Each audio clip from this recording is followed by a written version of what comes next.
Dư luận Mỹ muốn hình sự hóa việc giao dịch nội gián để trục lợi cá nhân trước các tin tức chính trị ảnh hưởng đến giá crypto.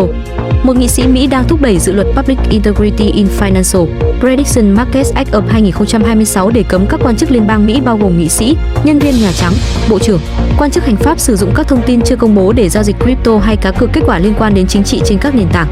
Điều này phản ánh mối lo rằng các thị trường crypto liên quan chính trị có thể bị lợi dụng. Nguyên nhân chính là một giao dịch gây tranh cãi trên Polymarket, một tài khoản mới mở đặt cược 34.000 đô la Mỹ vào việc Tổng thống Venezuela Nicolas Maduro sẽ bị bắt trước khi sự kiện xảy ra, rồi thu về hơn 400.000 đô lợi nhuận chỉ trong vài giờ.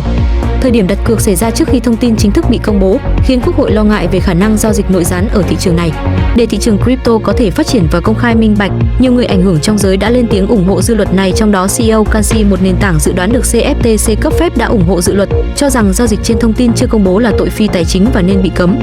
Theo dõi Currency News để cập nhật tin tức crypto nha.